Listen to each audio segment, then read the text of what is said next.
the last games. I think we control better the game, the momentum of how to attack, when to attack. We control quite well transitions from Crystal Palace, but you know that they will have some situations because they are expecting to win that ball for transitions.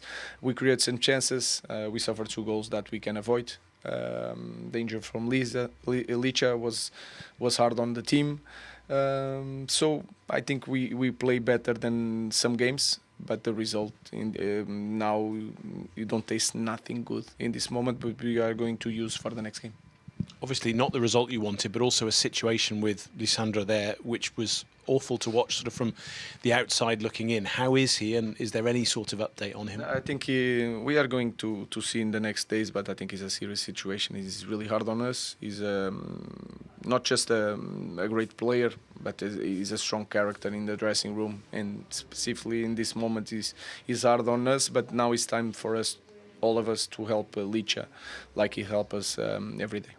Seemed to shake everybody up as well, because he's not the kind of person who would react like that and be as upset as he was. He felt it, and when you are a player, you know that when he's serious. Let's hope for better days for him. We are here, like I said, to help him in this difficult moment. We wish him well.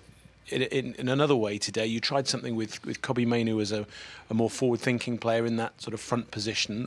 Why was that, and what did you make of how it worked? We had some games without a lot of connections, with difficulty to transport the game for the last third, to stay more in the half of the opponent, and I think we did it today. We create some chances.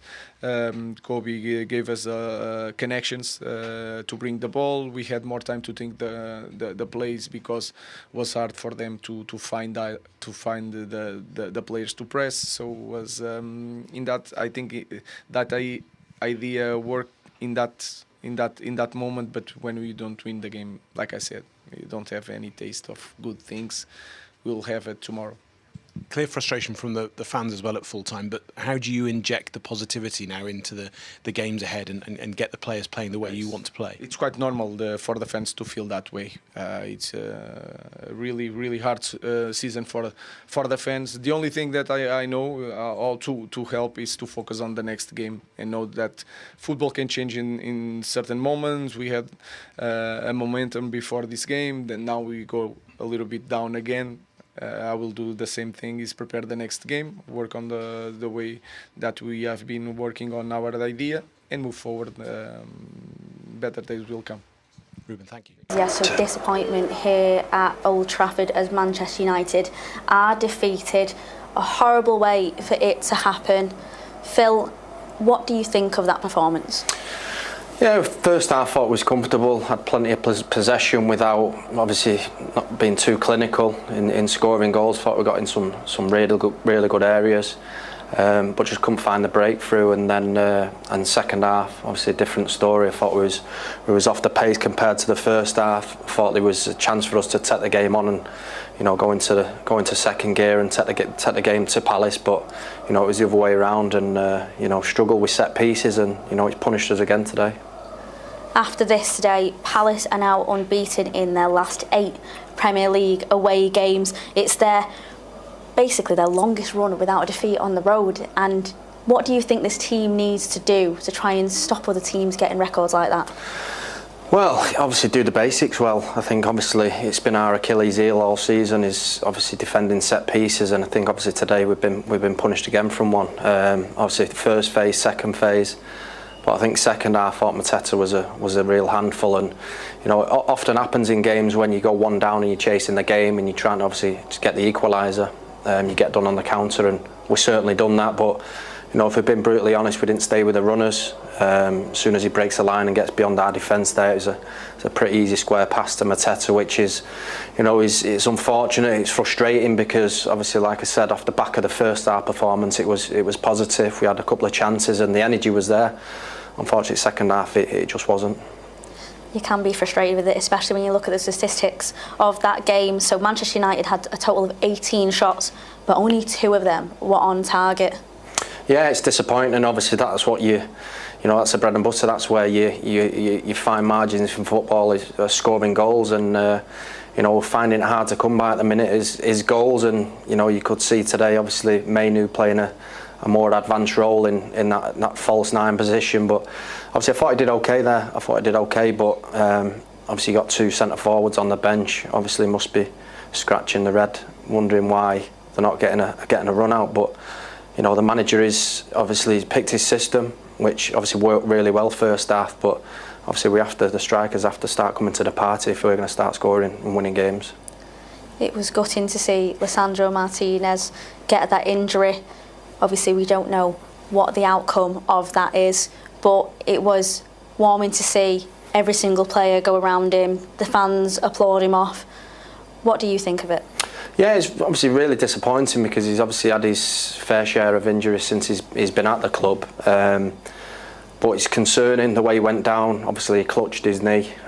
We don't know too much about the injury yet. It's just obviously speculation that it might be his knee, but for the period of time that he was down, it looked pretty serious. So yeah, hopefully it's not serious, touch wood, because he's a key player for us. But yeah, it didn't look too good, and hopefully we wish him well. Hopefully he's on the mend pretty soon. Well, he will be in the best hands as well. We've seen the first team physiotherapy team walking off with him. We've got all the tech at Carrington Training Complex. He'll get scanned straight away. It's good that we have that care with the backroom staff, isn't it? Yeah, of course, and it's a process. I don't think obviously it's good to get the diagnosis straight away of what it is. He's in great hands of, like you say, the physios and the doctors. But obviously depending on what the actual injury is, like you said, they've got the facilities at the training ground where they hopefully can get diagnosis of what it is, and then he can get on the road to recovery. Like I say, in recent weeks he's been a big part for our team, scoring goals as well. So it's disappointing to lose him today, but hopefully it's not too serious, but it did look quite bad. He was part of the group of players that were creating chances for us today. Agate, Cobby, Hoyland, they all took part in trying to get us a goal. Why do you think that didn't happen today, especially off the back of a great week for Manchester United? Yeah, it's just frustrating. I think you get into key areas of the pitch and you've got to be clinical, Zara. I think we often got in areas where we're putting crosses in, little link-up playing around the box. We just couldn't find that breakthrough. And I think towards, obviously you go one down, I think your tactics probably change. I think we went direct a little bit too much to try and obviously get the equaliser, and I think we played into Palace's hands there. I think obviously defensively they've got some big lads in around the box and defending, putting high balls into the box probably wasn't the answer, but like I say, we often puffed, we just couldn't find a breakthrough. I mean, educate me if it happened in your playing days, but did you ever think that there's a different mindset when you have a bit of a bogey team there? Because Manchester United are winless in their last 4 Premier League games against Palace. Do you think there's something to do with that, maybe? Oh, no, I wouldn't read too much into it. I think obviously you have to show credit to them as well. Over the last couple of years, they've been a difficult opponent for us.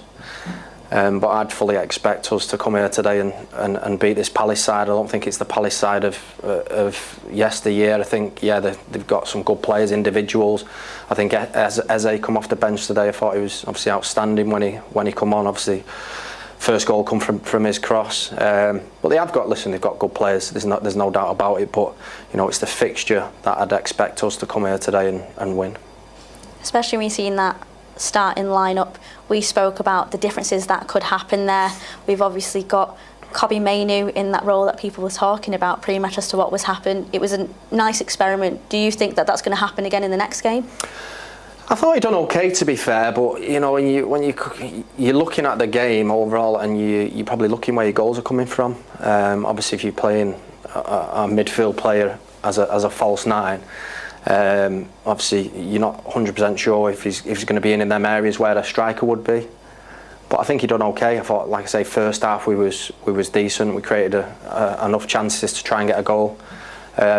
But yeah, you look to the bench, and if he was a striker and there's a midfielder playing in front of you, centre forward, you'd be disappointed. That's natural. But like I say, just disappointing overall, because I felt obviously coming off the back of 3 wins. Coming into this game today, I was really confident, and it's just disappointing that we've lost again.